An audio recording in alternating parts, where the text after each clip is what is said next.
Hey, my name's ShawNshawN. I do art on ShawNshawN.co and specials on eBay. Today we're going to review the art of self-defense.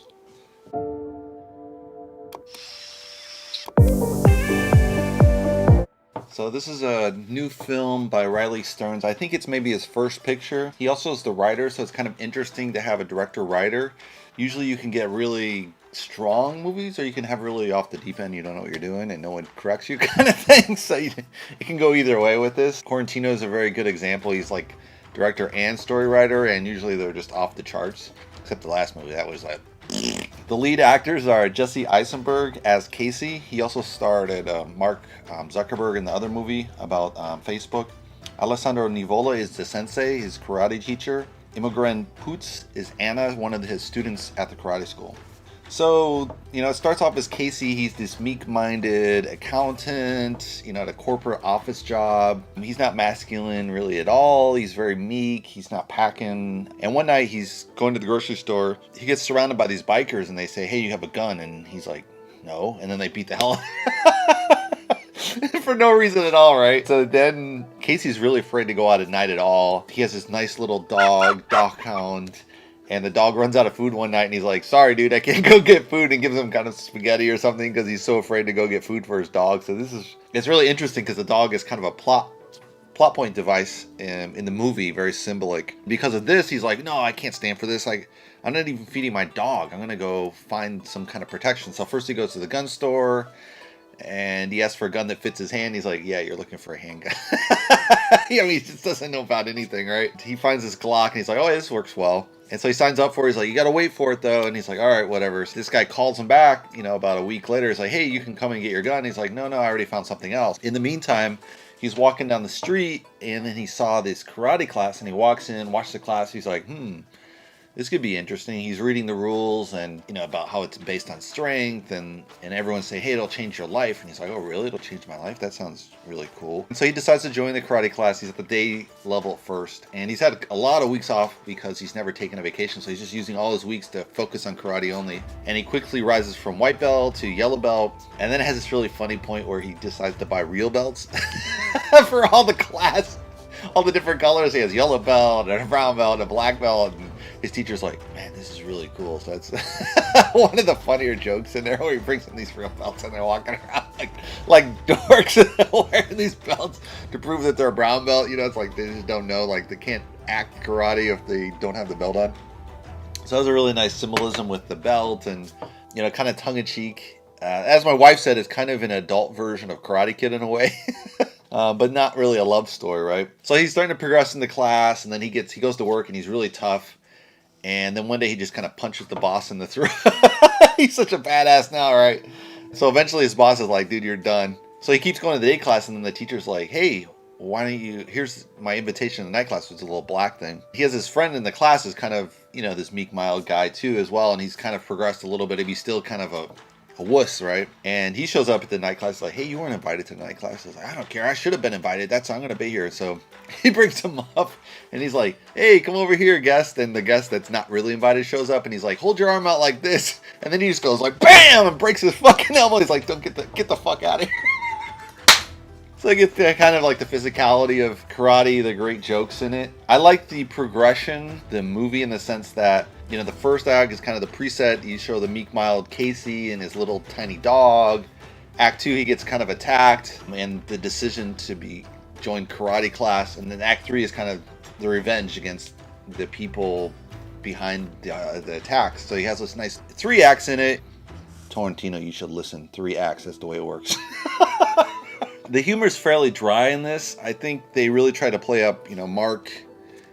Casey, this guy who plays Casey, who played Mark Zuckerberg before, he played Mark Zuckerberg really well in his other films. So I think they were trying to pull that kind of dry humor in here. The dry humor is here, but I think the editing could have been better. I think the person they used for editing was really green, or they used maybe the director who's also green. They used him, and just the editing is just a little bit off. I think in this film, it could have been edited a little better background music, a little better builds. The whole premise of the story is solid. It's just I just didn't feel like the editing was quite solid there. I think could have been a little better there. But yeah, it's probably this guy's first film, so he probably hired best friend from whatever, just edited a couple YouTube vlogs like me, right?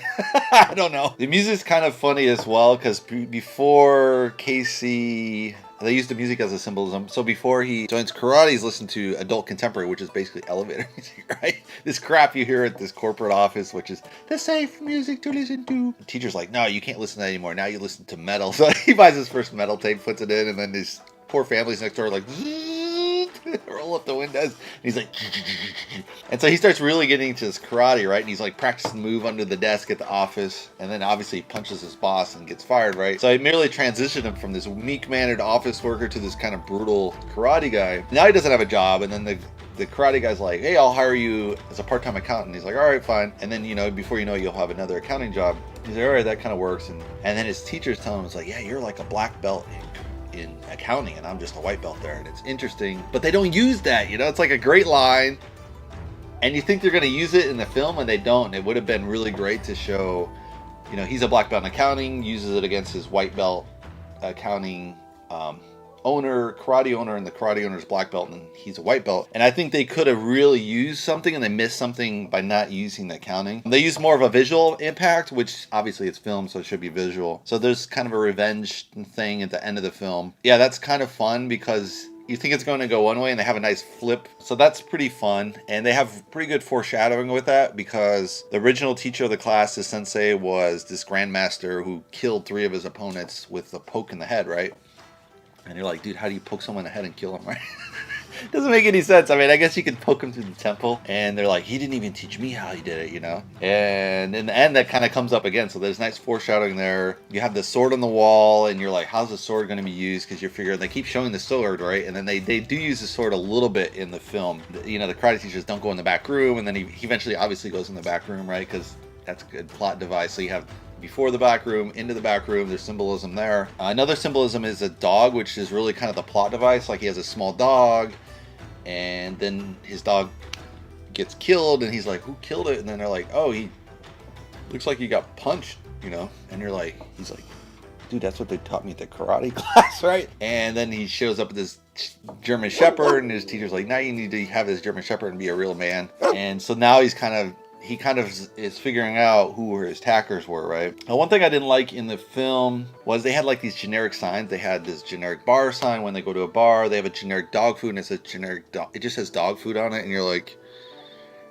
dude, those are placeholders. You do not use this unless it specifically makes sense. Like, if you do end of the world story and they're just making generic dog food out of humans or something, that makes sense, right? And so you just call it dog food. Or you're showing kind of autocratic regime and they just call it dog food. That's how it really is in an autocratic regime. But in this case, you're in a capitalist society and you just use a generic dog food. It's like, all you do is make up a fake dog food. That's what Tarantino does. I mean, that's one of his great plot points. He always has these weird, like, he has Apple cigarettes, and in the last movie he had mean dog food. You know, that was pretty fun. And it's not too hard to hire out some, you know, logo maker, and you print it up and you pay him $50, and it's like, you could have literally spent $50 on a better dog food bag. You could have spent $50 or probably $500 and put up with a sign that made sense as a bar, and use some kind of symbolism there as far as you could have called it like the German bar, you know, or something, or biker bar. I don't know, something with bikers, because he was attacked by bikers. That would have made a lot more sense. So I think they really screwed up there. There was no point to having generic bar sign, a generic dog food sign. It just looks like, it looks really lazy, and it looks very amateurish. It only makes sense in kind of an end of the world kind of film where you're really showing that the government's taken over the business, and the government kind of advertises that way, right? They just advertise as it is because they don't have to, because they're a monopoly. So unless you're a monopoly, it doesn't really make sense. That just looks really sloppy, amateurish. And it could have been very good with the foreshadowing. You know, you could have had the biker bar with a biker symbol and the bar sign or something like that. That would have been way cooler. Could have been really symbolic. Or like a Harley sign in front of the thing. That would have been really symbolic as well. Or pseudo Harley sign. Doesn't have to be Harley, but looked like Harley or had tattoos of Harley. Something, you know. So there's a lot of symbolism misses there, I think. It would have been cool to maybe use the German Shepherd as the symbol of the dog. Like German Shepherd bar. And you'd be like, what the fuck is this about, right? And then you would kind of put 2 and 2 together. So there's a real symbolism they missed out there, I think. And they could have really used it. Like, he was going to a store. They could have had some passive sign, and then the bar's kind of the roughneck kind of guy. And that would have showed a real progression from his meekness to his strength. That was kind of a miss, I think. The best symbolism, I think, was the dogs, because it's actually a plot point as far as, like, he has this dog, he's really nice to the dog, and then as he gets a little tougher, he's like, no, I can't pet you anymore. Like, who the hell doesn't pet their dog, right? Even mean-ass guys pet their dogs. And so he's kind of toughening up this little dog out, and then his dog gets switched, and he's pissed about it, and then he has to train with this freaking German Shepherd, and, you know, his master of the German Shepherd is really kind of, he's getting closer to a black belt or something, right? So that has a really nice symbolism through the plot, I think. I think this worked really well. Another funny point is they have language. So the very beginning scene, he's like in this cafe, and these French people are just taking the shit out of him, and then it walks out and he's studying French, and he's like an expert at French, but he didn't. So you figure out like, oh, he knew what they were saying, but he didn't say shit to him, right? So then you just know this guy's a total wussy. So that's a really funny thing. And then his teacher finds out, karate teacher, he's like, no, you can't study French, that's a wussy language, you gotta study Russian, German, because it sounds really rough. And so that's kind of, so he switches to German, which, if you don't know anything about language, German sounds really tough. And the way, you know, it's the way it's spoken, it does sound tough. I mean, I speak German, so it doesn't sound tough to me anymore. It just sounds like another language. French does sound a little foo-foo, even though I know a little bit of French. But yeah, French guys are badass, you know, if you see them in the special berets or all that stuff. You know, it's the same. It's just some languages sound more feminine than masculine. So that's kind of a fun plot point, I think. It would have been kind of cool if he just spoke back to German to people and said, fuck you, or whatever. They could have used that as a symbol of him, you know, going from ignoring people in French and then being a badass and kind of barking people in German or something. Yeah, I think they did a pretty good job.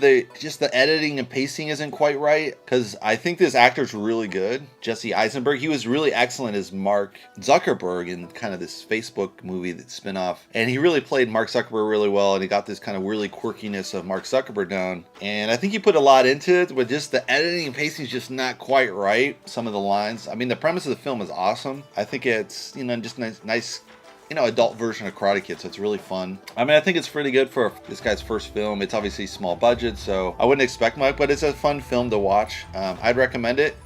Hopefully you guys recommend me. If you want to subscribe, you can subscribe below. And I'll see you in the next movie review.